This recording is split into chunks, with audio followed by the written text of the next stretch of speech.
నమస్తే. Welcome to Andhraprabha. నేను మనస్విని.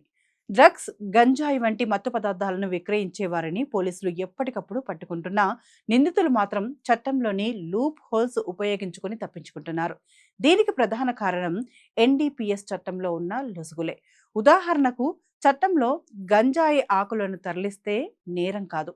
అందులో గంజాయి పూలు కానీ, విత్తనాలు కానీ ఉండాలి. దీన్ని ఆసరాగా చేసుకొని తప్పించుకున్న వారు అనేకమున్నారు. అందుకే ఈ లొసుగులన్నీ గుర్తించి సరికొత్త చట్టాన్ని తీసుకురావాలని కేంద్ర హోంమంత్రి అమిత్ షా రంగంలోకి దిగారు. మరి ఆ మార్పులు ఏంటి?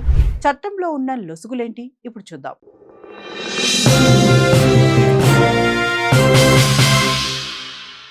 దేశాన్ని మహమ్మారిలా పీడిస్తున్న మాదక ద్రవ్యాల మూలాలను పూర్తిగా నిర్మూలించేందుకు కేంద్ర ప్రభుత్వం అత్యంత వ్యూహాత్మకంగా అడుగులు వేస్తోంది. మత్తు పదార్థాల అక్రమ రవాణా, విక్రయాలకు అడ్డుకట్ట వేయడమే లక్ష్యంగా ప్రస్తుతం అమల్లో ఉన్న నార్కోటిక్ డ్రగ్స్ అండ్ సైక్లోటిపిక్ సబ్స్టాన్స్ చట్టాన్ని మరింత బలోపేతం చేయాలని కేంద్రం నిర్ణయించింది. ఢిల్లీలో నిర్వహించిన నార్కో కోఆపరేషన్ సెంటర్ 10వ అత్యున్నత స్థాయి సమావేశంలో కేంద్ర హోంమంత్రి అమిత్ షా ఈ విషయాలను వెల్లడించారు. ఎన్డీపీఎస్ చట్టంలో ఉన్న సాంకేతిక, చట్టపరమైన లొసుగులను పూర్తిగా తొలగించేందుకు వీలుగా అవసరమైన సవరణను తీసుకురావడానికి తమ ప్రభుత్వం తగిన చర్యలు చేపడుతుందని ఆయన స్పష్టం చేశారు. ఈ చట్టపరమైన మార్పులు మరింత సమర్థవంతంగా ఉండేలా చూసేందుకు అవసరమైన సృజనాత్మకత సూచనలను అందించాల్సిందిగా అన్ని రాష్ట్ర ప్రభుత్వాలను కేంద్ర హోంమంత్రి కోరారు. మాదక ద్రవ్యాల సరఫరాదారులు, అంతర్జాతీయ నెట్వర్క్ నడిపే ముఠాల పట్ల ఎట్టి పరిస్థితుల్లోనూ ఉదాసీనత వ్యవహరించకూడదని, వారిపై ఉక్కుపాదం మోపాలని ఈ సందర్భంగా ఆయన పిలుపునిచ్చారు. గడిచిన 2 దశాబ్దాల కాలంలో డ్రగ్స్ నిర్మూలన కోసం జరిగిన కృషిని వివరిస్తూ కేంద్ర హోంమంత్రి కొన్ని కీలక గణాంకాలను ఈ సమావేశంలో వెల్లడించారు. గత ప్రభుత్వాల హయాంలో కంటే ప్రస్తుతం కాలంలో మాదక ద్రవ్యాల కట్టడి ముమ్మరంగా సాగుతోందని వివరించారు. 2004 నుండి 2014 మధ్య కాలంలో దేశవ్యాప్తంగా అధికారులు సుమారు 40,000 కోట్ల రూపాయల విలువైన 26 లక్షల కిలోల కృత్రిమ డ్రగ్స్ ను మాత్రమే స్వాధీనం చేసుకోగలిగారు. అయితే 2014 నుండి 2026 మధ్య కాలంలో ఈ నిఘా వ్యవస్థను అత్యంత కఠినతరం చేయడం వల్ల ఏకంగా 1,84,000 కోట్ల రూపాయల విలువ కలిగిన 1.18 కోట్ల కిలోల కృత్రిమ మాదక ద్రవ్యాలను పట్టుకోవడం సాధ్యమైంది. ప్రభుత్వాల సంకల్పం, దర్యాప్తు సంస్థల నిరంతర నిఘా కారణంగానే ఇంతటి భారీ స్థాయిలో డ్రగ్స్ వేట సాగిందని, మాదక ద్రవ్యాల ముఠాలపై కేంద్రం ప్రకటించిన యుద్ధం సరైన మార్గంలో విజయం దిశగా సాగుతోందనడానికి ఈ ఘన విజయమే జీవ సాక్ష్యమని అమిత్ షా సగర్వంగా ప్రకటించారు. ఈ అక్రమ రవాణాను శాశ్వతంగా నాశనం చేసేందుకు కేంద్ర ప్రభుత్వం ఒక సరికొత్త త్రిముఖ వ్యూహాన్ని తెరపైకి తెచ్చింది. డ్రగ్స్ నెట్వర్క్లను ప్రాథమిక దశలోనే గుర్తించడం, వారి రవాణా మార్గాలను మధ్యలోనే అడ్డుకోవడం, చివరగా ఆ నెట్వర్క్ను పూర్తిగా నాశనం చేయడం అనే అత్యంత కఠినమైన మూడంచెల విధానాన్ని కేంద్ర హోంమంత్రి ఈ సమావేశంలో ఆవిష్కరించారు.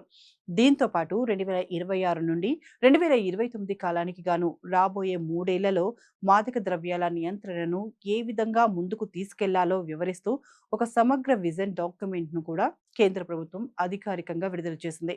అయితే క్షేత్రస్థాయిలో ఈ చట్టాన్ని మరింత పటిష్టంగా అమలు చేయాలంటే ప్రస్తుతం ఎన్డీఎఫ్ చట్టంలో నిందితులకు వరంగా మారిన కొన్ని తీవ్రమైన లొసుగులను సవరించాల్సిన అత్యవసర పరిస్థితి ఏర్పడింది. ప్రస్తుత ఎన్డీపీఎస్ చట్టంలోని మొదటి ప్రధాన లోపం దర్యాప్తు ప్రక్రియలో జరిగే సాంకేతిక పొరపాట్లు, సాక్ష్యాల సేకరణలో ఉన్న బలహీనతలకు సంబంధించింది. ఈ చట్టంలో సెక్షన్ 52A ప్రకారం పట్టుబడిన మాదక ద్రవ్యాల నుంచి నమూనాలను సేకరించడం, వాటికి సంబంధించిన పూర్తి వివరాల నివేదికను తయారు చేయడం వంటి ప్రక్రియలన్నీ తప్పనిసరిగా మెజిస్ట్రేట్ సమక్షంలోనే జరగాలి. కానీ అనేక కేసుల్లో దర్యాప్తు అధికారులు ఈ నిబంధనలను ఖచ్చితంగా పాటించకపోవడం వల్ల ఆ సాంకేతిక లోపాన్ని ఆసరాగా చేసుకుని నిందితులు కోర్టుల నుండి సులభంగా నిర్దోషులుగా విముక్తి పొందుతున్నారు. సరైన నియమ నిబంధనల ప్రకారం నమూనాల సేకరణ జరగకపోతే సదరు విచారణ ప్రక్రియ మొత్తం చెల్లకుండా పోతుందని న్యాయస్థానాలు తీర్పులు ఇస్తున్నాయి.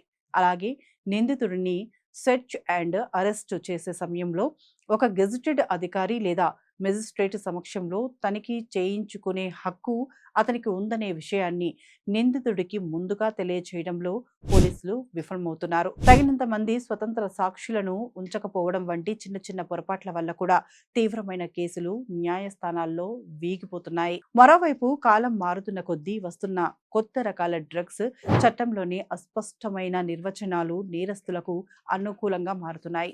ఉదాహరణకు, చట్టంలో గంజాయి అనే పదానికి ఇచ్చిన నిర్వచనం ప్రకారం గంజాయి మొక్కల యొక్క గింజలు, ఆకులను మినహాయించారు. కేవలం పూలు లేదా కాయలు ఉంటేనే దానిని గంజాయిగా పరిగణిస్తారు. ఈ లొసుగును ఉపయోగించుకొని నిందితులు కోర్టులో సులభంగా బెయిల్ పొందుతున్నారు. పట్టుబడిన గంజాయిలో పూలు, కాయలు లేవని లేదా పోలీసులు వాటిని వృక్షశాస్త్రం భాగాలను సరిగా గుర్తించలేదని వాదించి తప్పించుకుంటున్నారు. దీనితో పాటు నేటి ఆధునిక కాలంలో సరికొత్త సింథటిక్ డ్రగ్స్, డిజైన్డ్ కెమికల్స్ విపరీతంగా పెరిగిపోతున్నాయి. కేంద్ర ప్రభుత్వం చట్టాన్ని తరచూ సవరిస్తున్నప్పటికీ నేరస్తులు రసాయనాలను మార్చి తయారు చేస్తున్న కొత్త మత్తు పదార్థాల వేగాన్ని చట్టంలోని షెడ్యూళ్లు అందుకోలేకపోతున్నాయి. ఒక కొత్త రసాయనాన్ని నిషేధిత జాబితాలో చేర్చే లోపే నేరగాళ్లు ఆ గ్యాప్ ను వాడుకుని చట్టం నుండి తప్పించుకుంటున్నారు. ఎన్డీపీఎస్ చట్టంలో బెయిల్ మంజూరు ప్రక్రియ, నిష్పాక్షిక విచారణకు సంబంధించిన సవాళ్లు కూడా తీవ్రంగా ఉన్నాయి. చట్టంలోని సెక్షన్ 37 ప్రకారం కమర్షియల్ క్వాంటిటీ డ్రగ్స్ దొరికినప్పుడు నిందితుడికి బెయిల్ ఇవ్వడం దాదాపు అసాధ్యం. నిందితుడు నిర్దోషి అని కోర్టు ప్రాథమికంగా నమ్మితే తప్ప బెయిల్ మంజూరు కాదు. దీనివల్ల నిందితులు విచారణ పూర్తి కాకుండానే ఏళ్ల తరబడి జైల్లోనే మగ్గాల్సి వస్తుంది. అలాగే సాధారణ నేరాల తరహాలో కాకుండా ఈ చట్టంలో నేరం రుజువు చేయాల్సిన బాధ్యత నిందితుడిపైనే ఉంటుంది.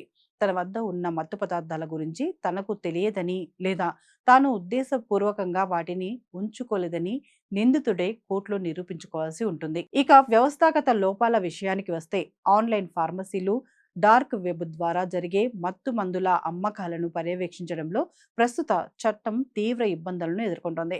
డాక్టర్ ప్రిస్క్రిప్షన్ అవసరమైన ఔషధాలను ఇంటర్నెట్ వేదికగా అక్రమంగా విక్రయిస్తూ డ్రగ్స్ సిండికేట్లు కొత్త పుంతలు తొక్కుతున్నారు. దీనికి తోడు విభిన్న రాష్ట్రాల మధ్య సమన్వయ లోపం నేరగాళ్లకు కలిసి వస్తోంది.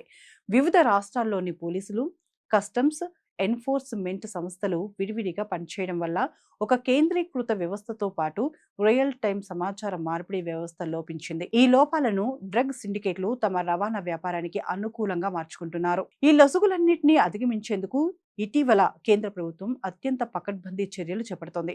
అత్యాధునిక సాంకేతిక పరిజ్ఞానాన్ని ఉపయోగించి డార్క్ వెబ్, క్రిప్టో కరెన్సీ ద్వారా జరిగే డ్రగ్స్ లావాదేవీలను కనిపెట్టేందుకు ప్రత్యేక సైబర్ విభాగాలను ఏర్పాటు చేసింది. నార్కోటిక్ కంట్రోల్ బ్యూరో సామర్థ్యాన్ని గణనీయంగా పెంచడంతో పాటు రాష్ట్రాల సరిహద్దుల్లో ఉమ్మడి తనిఖీ కేంద్రాలను నిర్మించింది.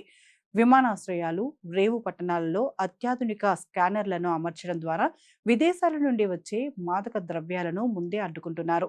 కేంద్రీకృత సమాచార వ్యవస్థ ద్వారా అన్ని రాష్ట్రాల పోలీసులకు తక్షణ సమాచారం అందేలా టెక్నాలజీని అప్గ్రేడ్ చేశారు. ఈ విధంగా అటు చట్టాన్ని పటిష్టం చేస్తూ, ఇటు అత్యాధునిక సాంకేతికతను జోడిస్తూ కేంద్ర ప్రభుత్వం యువత భవిష్యత్తును నాశనం చేస్తున్న డ్రగ్స్ మహమ్మారిపై రాజీ లేని పోరాటం చేస్తోంది.